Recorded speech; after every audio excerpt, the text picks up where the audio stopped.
सम्यक ज्ञो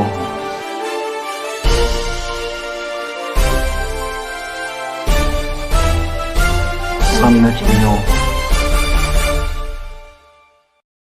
जय भीम। मी हंसिनी। सम्यक न्यूज लाईव्हच्या विशेष बातमीपत्रात आपलं स्वागत आहे। नीट 2023 मध्ये महाराष्ट्राचा महाब्रँड IIBचा महानिकाल 720 पैकी 705 गुण घेणारे 3 विद्यार्थी, फिजिक्स मध्ये 6, केमिस्ट्री मध्ये 2, बायोलॉजी मध्ये 6 विद्यार्थ्यांना पैकीच्या पैकी गुण। अभिमान IIB। Phoenix multispeciality hospital and critical care centre, Shivajinagar, Nanded.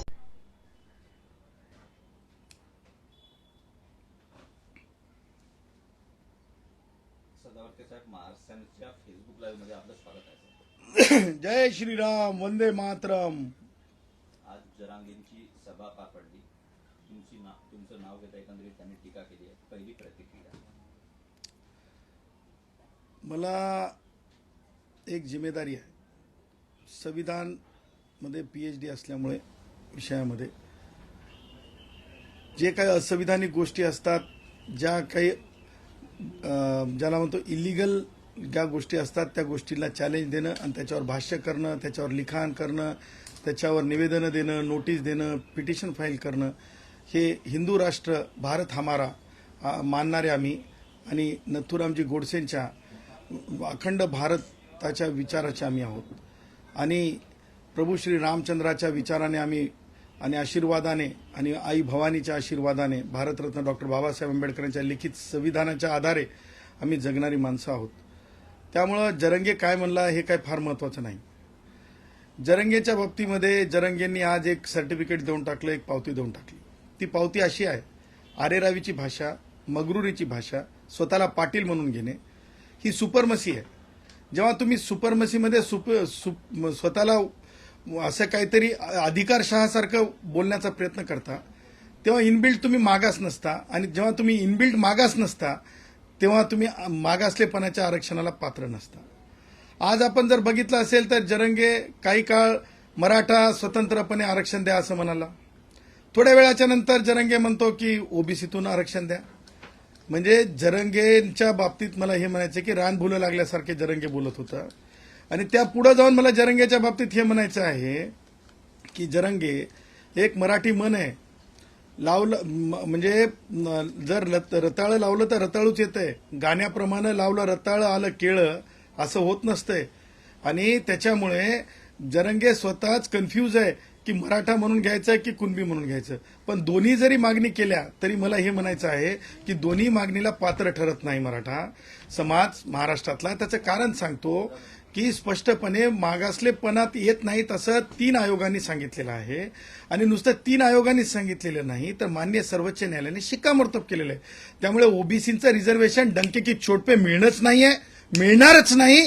त्यासोबतच खुले गुणवंत ब्राह्मणांपासून कोमटी, त्याच्यासोबतच मारवाडी, जैन, जे गुणवंत स्पेस स्टडीज पर्यंत या देशाला 7 समुद्राच्या पलीकड आकाशात पर्यंत नेणारे गुणवंत शास्त्रज्ञ, त्या सगळ्यांचे 50% जागा जे भारतरत्न डॉक्टर बाबासाहेब आंबेडकरांच्या विचाराने सर्वोच्च न्यायालयाने बेसिक स्ट्रक्चर म्हटलेलं आहे, त्या बेसिक स्ट्रक्चरसाठीच्या जागा, त्या जागेचं रक्षण एक साधा शिपाई म्हणून करणं माझं आधी कर्तव्य आहे। त्यामुळं मला हे सांगायचं आहे की जरंगेच्या बोलण्याला मी कोणतीही किंमत देत नाही। जरंगेच्या बोलण्याला किंमत द्यायचं कारण नाही, कारण जरंगे हे पॉलिटिकल बॉसेसच्या आधारावर बोलतात। आता आज दस्तूर खुद सत्य झालं, कारण आजची जी जत्रा होती त्या जत्रामध्ये संविधानिक चर्चा झाली नाही, त्या जत्रेमध्ये आजच्या कोणतीच चर्चा झाली नाही। कारण तुम्ही म्हणता की खूप मोठी सभा झाली, खूप मोठी सभा झाली। अहो, आम्ही हिंदू राष्ट्रामध्ये एक संस्कृती आहे, आमच्याकडे महादेवाची जी जत्रा असते, यात्रा असते, त्या यात्रेला खूप मोठ्या प्रमाणात लोक असतात। त्यामुळे जरंगेतला असं काही विशेषण लावू नका। आणि त्याही पुढे जाऊन मला सांगायचं आहे की जरंगेचं रानभुल्यासारखं बोलणं हे रिझर्वेशन मिळणार नाही। परंतु मला एक गोष्ट आवर्जून आपल्या माध्यमातून सांगायची आहे, शरद पवार ज्या प्रकारे वायुगतीने जरंगेला भेटायला गेले होते, म्हणजेच मला म्हणायचं आहे की एक वाटूळ आणण्याचा प्रयत्न केला पॉलिटिकल। वाटोळी फार काळ टिकत नसते, ती क्षमत असते। स्थैर्य आलं की तिचं काही म्हणजे तिचा विचार शिल्लक राहत नाहीये, तिची कृती शिल्लक राहत नाही. कारण तुम्हाला सांगतो, शरद पवार कायम अशा प्रकारच्या राजकारणासाठी पटाईत आहेत. दत्ता सामंतांची हत्या झाली त्यावेळेस किती सेकंदात किती मिनिटात शरद पवार पोहोचले होते बघा. विदर्भामध्ये गोंड गोवारी भावांनी मागणी केली होती, त्यावेळेसचे मृत्यू शरद पवारांना हेलावणारे वाटले नव्हते.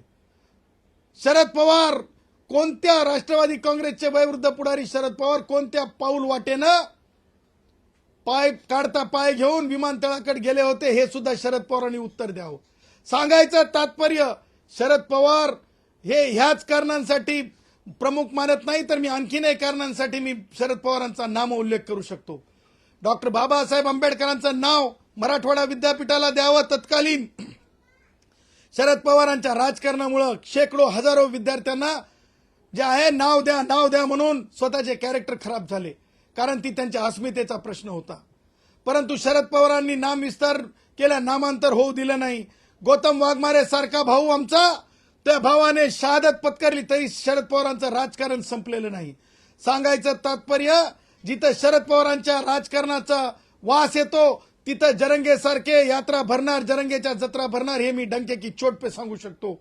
त्यामुळं मला मराठा भावांना हे सांगायचं आहे की शरद पवारांच्या नादी लागलेल्या लोकांच्या राजकारणात पडू नका, त्यातून काहीच साध्य होणार नाही. मराठा आरक्षण मिळणे नाही, ओबीसीतूनही मिळू शकत नाही, कारण मागास ठरत नाही. मला हे सांगायचं आवर्जून की सारथी जी संस्था स्थापन केली तिला सुद्धा पैसे देता येत नाहीत, परंतु सरकार देत आहे. आम्ही म्हटलं की आर्थिक निकषावर सरकार विचार करत असेल, परंतु आरक्षण हे देता येणार नाही. 50% जागा या गुणवंताच्या आहेत, हे डंके की चोट पे सांगतो. सदावर्ते साहेब, त्यांनी दुसरी एक मागणी जी केली आहे, म्हणजे मागच्या सभेत पण त्यांनी केली होती, राज्यातील मराठा समाजाला सरसकट कुणबी प्रमाणपत्र देण्यात यावे, या अनुषंगाने काय सांगा? अहो मला सांगा, तुम्हाला सांगतो, या जरंगेंना हे समजलं पाहिजे, त्याला ठराविक मागासले पण लागते, त्याला एक हिस्ट्री लागत असते. आणि 3 आयोगांनी सांगून झाल्याच्या नंतर मराठा म्हणून मागास झालेले, आता मला मला मला तर खरं सांगतो बाबा, मला सगळ्याच राजकारण्यांना सांगायचं, जी गोष्ट होत नाही ती नका बोलू. मला आता एक समजत नाही की माननीय न्यायमूर्ती शिंदे साहेबांचा आयोग स्थापन केला. आता शिंदे साहेबांचा आयोग स्थापन केला, काम करू देत, मला माझं काही म्हणणं नाही. परंतु ह्यापूर्वी सन्माननीय न्यायमूर्ती गायकवाड साहेबांचा आयोग होता, मराठा म्हणून मागास ठरवण्याचा भाग आला. आता तेच मराठ्यांना तुम्ही कुणबी म्हणून मागास ठरवणार का? हे काय अवकाळी पावसासारखं आहे का? अरे उन्हाळ्यात पाऊस पडला, अरे हिवाळ्यात ऊन पडलं, असं नाही हो. याला हिस्ट्री लागते, याला शेड्यूल आहे, हे होऊ शकत नाही. त्यामुळं कोणत्याच परिस्थितीमध्ये जे काही बोललं चाललंय ते वास्तव सिद्ध नाहीये. त्यामुळं ते रिझर्वेशन कोणत्याच अर्थानं परिस्थितीनं मिळणं नाहीये. सध्या त्यांनी आपल्या मागण्यांसाठी सरकारला 10 दिवसाचा अल्टिमेटम दिला आहे, त्या अनुषंगाने काय सांगा? हे अल्टिमेटम जे आहे ना, हे शब्द तुम्हाला आठवत असतील, शरद पवार संस्कृतीतून आलेले. कारण तुम्ही एसटी महामंडळातील कष्टकऱ्यांच्या 124 ज्या वेळेस वीरमरण पत्करले तेव्हा शरद पवारांना आझाद मैदानात याची हिंमत दाखवलेली नव्हती. आणि तुम्हाला सांगतो, ही जी अल्टिमेटम संस्कृती आहे ना, हे तंतोतंत मला म्हणायचंय, अधिकारवाणी म्हणायचंय की त्यावेळेस सुद्धा शरद पवारांचं विचार असलेली सरकार होती. उद्धव ठाकरे जे घरात बसून मुख्यमंत्री होते त्यांची सरकार होती. अशाच प्रकारचे अल्टिमेटम दिले जात होते. परंतु ह्या अल्टिमेटमला काही किंमत नाही. त्याचं कारण सांगतो, जरंगे सलाईन लावून उपोषण होत नसतंय, विज्ञान सलाईन लावल्याच्या नंतर उपोषण मानत नसतंय. मी सुद्धा सरकारला सांगत आहे की जेव्हा आता तुम्ही माझ्या गुणवंतांच्या 50% जागा ब्राह्मणांपासून मागासलेल्या गुणवंतांपर्यंतच्या त्या असतात, त्या जागांवर जर कोणी मागणी करत असेल तर मग ते कोणत्याही जात समूह म्हणून मागणी करत असोत, त्यावेळेस आम्ही 50% आरक्षण रक्षक म्हणून आमच्या त्या आरक्षणाला विरोध असणाऱ्या लोकांना सुद्धा चर्चेला बोलवायचं. त्यांचं ढोंगी उपोषण असेल तर आमचं प्राणांतिक खरं उपोषण आम्ही करू. यापुढे कोणत्याच पद्धतीनं चॅलेंज आम्ही मागे टाकणार नाहीत. चॅलेंज स्वीकारू आणि खऱ्या गुणवंतांसाठीच्या जागा अबाधित राखण्यासाठी अखंड भारताचे मार्गविधाते नथुरामजी गोडसे यांच्या विचारांना सोबत घेऊन 50% जागा हे आम्ही साबूत ठेवू. गुणवंतांच्या जे भारतीय संविधानाचं पिल्लर आहे यासाठी आम्ही लढू. जरांगे पाटलांचे राजकीय बॉस कोण आहेत असं तुम्हाला वाटतं? सिंपल आहे, सोपं आहे, लिटमट टेस्ट आहे. भाताची परीक्षा एका शितावून असते. शरद पवार वायुगतीनं भेटायला गेले, वेगळं सांगण्याची गरज नाही. शरद पवारांनी सांगावं की ते त्यांचे मार्गदर्शक नाहीत म्हणून. पाहत रहा सम्यक न्यूज लाईव्ह. बातमी पाहण्यासाठी यूट्यूबवर सबस्क्राईब करा.